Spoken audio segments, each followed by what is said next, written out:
Olá, bora criar novos hábitos para o emagrecimento? Bem, esse é o nosso módulo 2 e essa é a nossa aula número 9. Nessa aula, nós vamos responder brevemente uma pergunta, que é essa pergunta aí. Os hábitos, afinal, eles são bons ou ruins? Né? O que a gente vai entender? Olha lá. Então, é importante entender que bons e maus hábitos são formados pelos mesmos mecanismos. Tá? Então, olha lá, ao ambiente, a gente passa a se comportar de uma determinada forma, primeiro conscientemente, e aos poucos, esse comportamento, tendo tudo aquilo que a gente fala, né? Comportamento, repetição, recompensa, esse comportamento pode se tornar um hábito.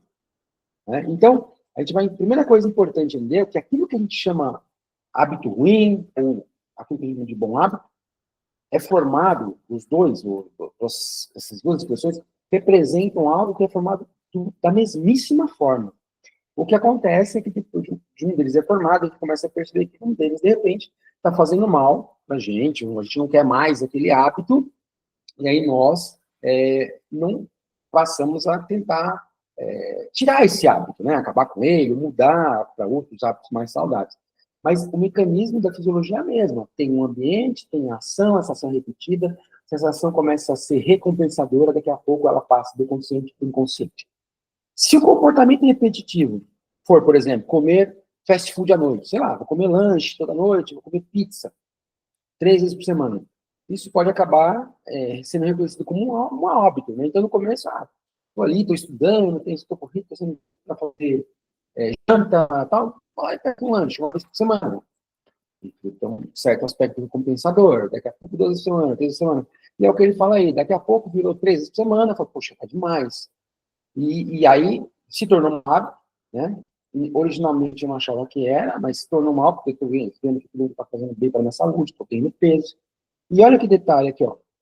Os estudos mostram que muitas vezes esses hábitos, depois a gente começa a entender como hábitos ruins ou maus, eles não necessariamente começam, como eu falar assim, com carga total. Ele começou uma vez por semana, como eu falei, 2, 3, aí o negócio fica muito ruim. Tá? Agora, perceba uma coisa, hábitos são uma consequência de comportamento repetido, que a gente vem falando aqui no curso. Em resposta a determinados ambientes, considere que há uma recompensa. Por exemplo, a indústria alimentícia é especializada em criar alimentos altamente palatáveis, para que você pense na comida o tempo todo.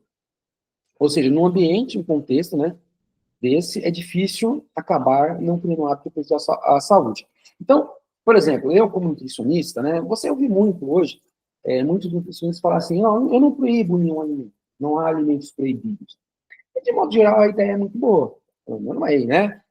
Quando a gente pensa em alimentos, assim, vamos dizer assim, que são naturais, que são manipulados muito bruscamente, mas que às vezes são muito calóricos, a ideia é assim, não, deixa que quando a pessoa consumir um doce, alguma coisa, não tem problema, tá? Mas aí, isso é uma reflexão, tá, que eu estou dividindo com vocês.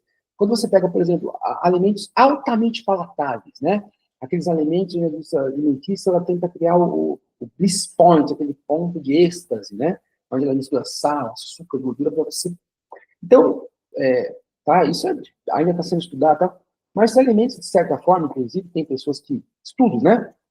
Que dizem, por exemplo, que a obesidade pode ser considerada parte da parte neural dela como um vício e droga. Então, o que eu estou dizendo é assim, alguns alimentos que são preparados pela indústria alimentícia, né, especialmente os ultraprocessados, eles podem, de certa forma, quando consumidos num determinado ambiente, então, contexto, rapidamente se tornar um hábito. Por quê?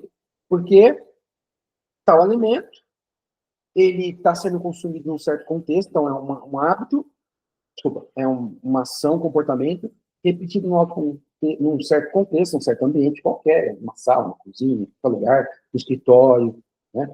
E é altamente recompensador, quer dizer, aquilo excita muito o seu cérebro.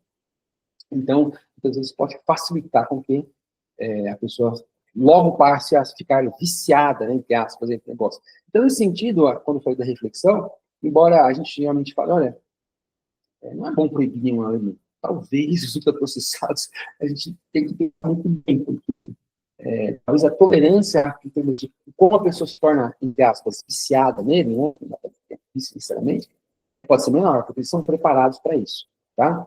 Então, portanto, se você considera o quanto o ambiente moderno é obesogênico, então, por exemplo, ou seja, os alimentos processados, alimentos muito calóricos, todo o ambiente poupando energia, né? Eu lembro, como já falei para vocês algumas aulas aqui, eu sou mais velho, na minha época o controle remoto ainda se tinha aquela coisa era uma, nossa, controle remoto, né? Hoje em dia os caras querem botar chip na cabeça porque eles não querem nem mais apertar o botão, eles querem ir lá para a televisão e falar, liga, ela liga. Então você vê que todo o ambiente está extremamente virando obesogênico. Por exemplo, também quem é mais novo não pegou isso. Hoje, acho que nem existe mais, não sei, né? Carros que não tenham um volante, que não seja um volante hidráulico. Antigamente, né, aquele negócio que você queria o negócio, você tinha que ter mais forte, muitas vezes, porque os volantes não eram essa maciez. Hoje já se faz assim com o dedo. Então, lógico, né? Não estou criticando a tecnologia, mas se você pega muitas pequenas coisinhas que vão poupando energia, você vê que hoje, praticamente, para tudo a gente gasta pouca energia. Então, se você considerar esse ambiente obesogênico, considera que muitas vezes, né, estou pensando no nosso histórico passado, aqui, antes de chegar no futuro. Se a gente pensar que o ambiente é obesogênico, se a gente pensar que tínhamos uma ideia errada sobre força de vontade, tínhamos uma ideia errada sobre motivação, ou tínhamos uma ideia errada também, ou também sobre autocontrole. A gente nem deveria se culpar por recaída, né?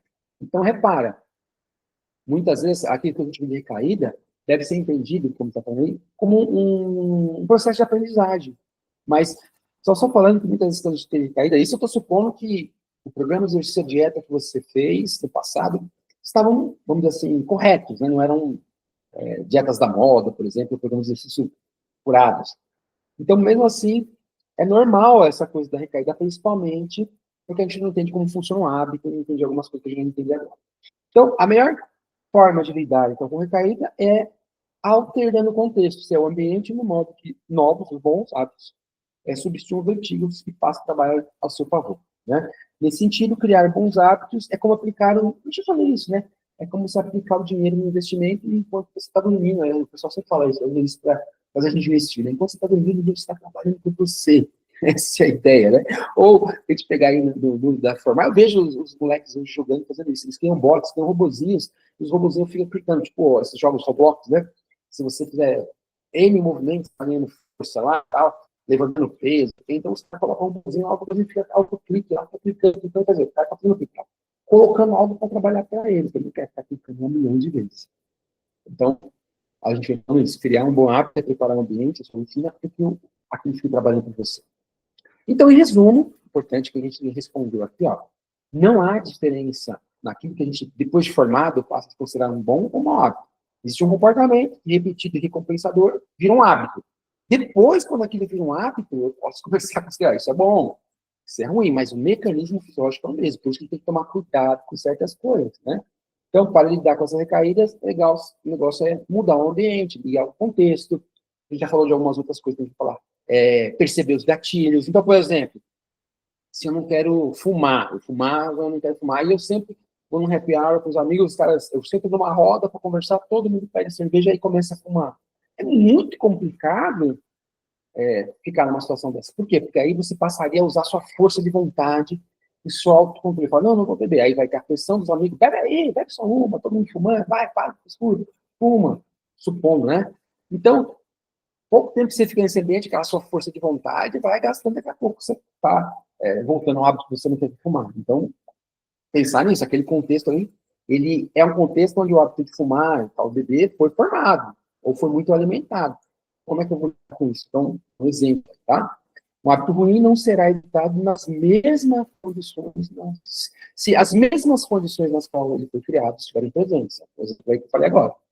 Tá ok? Então, essa aí foi mais uma aula, nossa nona aula, né? E aí nós respondemos nessa nona aula sobre os hábitos. E agora a gente já sabe que o fato de um hábito ser bom ou ruim é simplesmente uma denominação que nós damos para ele a partir do entendimento das consequências que ele tem para a nossa vida. Mas que a formação deles é um caminho de formação muito diferente. E a gente tem que estar atento a isso.